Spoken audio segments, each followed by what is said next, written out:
Hi there smartphone fans, welcome back for another honest hands-on review by me Stephen Fox here in Smartphone Wars. And today I'll be taking a good look at an old friend. The Huawei P10 just dropped to a mid-range price point, and is this phone still worth buying in 2017? Huawei always did very well with the packaging, making sure that opening the phone is interesting and you do get excited about your device. And this year they've also packed a good silicone back cover for your phone, something that other companies don't have. And of course you do get the Huawei supercharger and some headphones as well. The supercharger can charge the phone's battery in just over 1 hour from 0 to 100. But now let's talk about the design. Since the Huawei P10, it was not a big revolution when it comes to design compared to the Huawei P9. And I'm not really a fan of that textured back because I think it makes the phone look cheap, but you do have everything you need. You have the 3.5mm headphone jack that some phones are missing these days, and the fingerprint scanner is now on the front where it should be in my opinion, and Huawei have decided to keep the SD card slots as well. People looking for a smaller, more compact but still super fast and great camera phone will find the P10 a very appealing choice, because you can definitely reach any side of the display and use it with one hand all the time. And here it is compared to a modern phone like the Verni Mi Mix 2. You can see the size difference between both phones is huge, and the P10 is much lighter. It's around 140 grams, it's just 140 grams, and you can get some serious multitasking and performance done with the P10 with just one hand. And the fingerprint scanner on the front is perhaps the fastest there is in the Android world. While many of you are still bickering that the EMUI software skin is horrible, you need to take a second look, because it has evolved around the years and now offers a much better smartphone experience. And now with the front fingerprint scanner, you can actually be used to navigate the phone. You can swipe it sideways to open your multitasking menu, press it once to go back, hold it to go to home, and you can just flip up to view the Google app. Or you can still use the on-screen keys if that's a thing. EMUI is very user-friendly, and it shows from the start. From the toggles you can switch 4G on and off, for instance NFC, and everything you need is in there. And you can also have an app drawer or not have one, since I know most of you really want to have the app drawer and some of you really don't want to. And you can also change the text size, which is very important for a small display phone. The real crown of the jewel is the phone manager, because it acts as a cleaning tool and an antivirus at the same time. And if you want cool free stuff, EMUI has got plenty of free wallpapers and amazing themes for you to check out for free.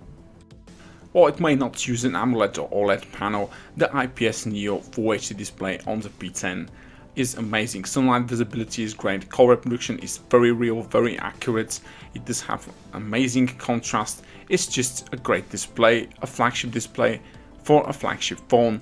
And I'm glad to report that this year Huawei really made an effort on the sound quality, because the P9 and the Mate 8 really weren't up to par with the sound levels.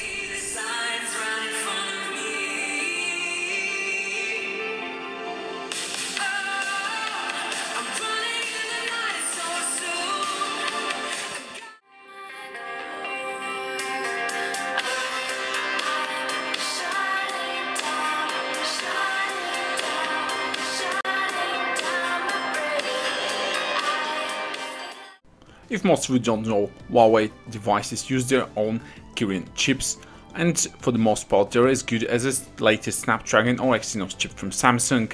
The 3D and 2.2 benchmark scores are great, while not up to par with OnePlus 5. In real life performance there really isn't any difference, especially when it comes to browsing and multitasking. I believe the Kirin 960 is even better than the Snapdragon 835, and all Huawei devices have amazingly fast storage as well, much better than the OnePlus 5 for instance. Talking about battery life, the Huawei P10 has great battery life. You will not be able to take the battery down in a single day. However, it's around up to 2 days of moderate usage device. You can get around 7 to 9 hours of screen on time on a single charge with heavy usage. While other areas that the Kirin 960 excels is GPS. This device was amazingly fast and accurate to lock a signal from inside my house, and I dare say this may be the best GPS phone out there you can buy right now. And speaking about general performance, switching between apps, multitasking, while the Kirin 950 did reload apps a bit more than I would like, Huawei have done enough and have fixed this issue with the Kirin 960. The Kirin 960 is a powerhouse, it's an absolute beast when it comes to daily performance, runs blazingly fast and silky smooth. Every app opens very fast because of the very fast storage speeds and RAM speed as well. And next I'll be moving on to gaming performance.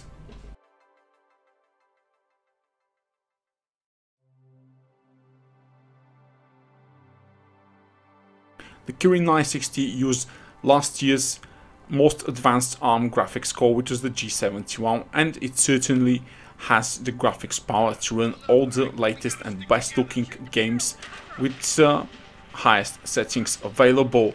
There are some skip frames here and there, but they're mostly not noticeable. In 15-20 minutes gaming sessions the phone did get a little bit hot, but we are talking about a very thin and small device here, which I believe is normal. The chip throttled down a little bit, and I do believe that the Adreno 540 and even the Adreno 530 are better gaming chips as far as I'm concerned, but the Mali G71 in the Kirin 960 still delivers an excellent gaming experience, and the Huawei P10 is a great gaming phone. There isn't a game in the Android Play Store today, and I believe there won't be after a year, which can slow the Mali G71 in the Kirin 960 down. So this is just as good as gaming phone as a Snapdragon 820, 821, but it's just not up to par with the Adreno 540 and the Snapdragon 835. And here's the biggest difference with the P9 and P10 is the new Leica cameras, and especially the monochrome camera has been bumped up to 20 megapixels, and you now have these additional color modes, and I definitely recommend using in the smooth color mode because it's amazing. And I recommend, if you're not using the monochrome mode, leave the 12 megapixel camera settings, don't use the 20 megapixel ones because it will interpolate the color sensors, and the photo quality I believe is not that good. And the camera UI has been redone a little bit. You now have easier access to the Pro menu with the settings, and you also have plenty of features which I believe were the same with the Huawei P9, but still great. Talking about picture image quality, the Huawei P10 for me is absolutely the best grab and shoot phone. You don't need to use any manual settings to get the best shot. The phone, when it's on auto, usually delivers amazing photos in any light conditions, outdoors, indoors, really low light, really bright light. The two Sony sensors and Leica lenses deliver excellent image quality. Really flagship grade, no doubt about that. Is it as good as the Samsung S8 and the HTC U11? I think the only difference could be in like really low lights, and probably it won't be that great. What is really good with the P10 is the new hybrid zoom mode.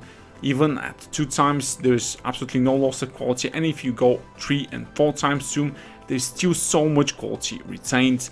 And Huawei have actually done a much better portrait modes than the iPhone and the OnePlus 5 in my opinion. Even with beauty face enabled, you still get amazing shots, and you cannot even tell that there's beauty mode has been applied. But as always, the biggest trend is with the macro shots and the depth of field mode. The Huawei P10's camera delivers the best DSLR quality, like shots from close range you can get from any smartphone in any lighting condition in my opinion. I have yet to review the Huawei Mate 10, but I'll be doing so next week when I get it, so I'll let you know how it compares to the older Leica cams, because the new one has a larger aperture, but still you can see these low light shots are absolutely incredible. The noise is less, but the lower the light goes, the more details you lose, but you still get a very bright image. The front camera for me is okay, not really spectacular, but again it excels very well in low light situations, delivering bright photos which you can share with social media even in like really dim lighting conditions. And it uses the front display as a flashlight when it's illuminated in the really dark situations. And the really big upgrade with the optical image stabilization comes with the video. The Full HD video benefits from the optical image stabilization and it's just as good as a movie camera. The image stabilization here, maybe it's Huawei, it's just amazing and delivers excellent image stabilization, just as good as any other flagship phone on the market today. If you switch to 4K video, the details are better and the camera is just to an electronic image stabilization, which is not that good as the Full HD recording with the optical one, but it's still very decent and not shaky.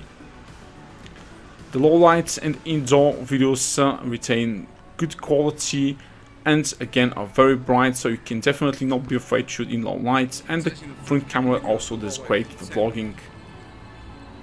This phone is still worth getting after all this. It is very good video quality, really flagship worthy. With the newest low price for $450, you can get the Huawei P10 right now, and if you're looking for a small amazing camera phone with great performance and compact size, I suggest you look no further, and it's just a no-brainer. Just buy it. It may not have the 2017 looks, but it definitely still has the performance and cameras that justify its price. Give the video a thumbs up if you like it and subscribe for more honest reviews here on Smartphone Wars. Stick around.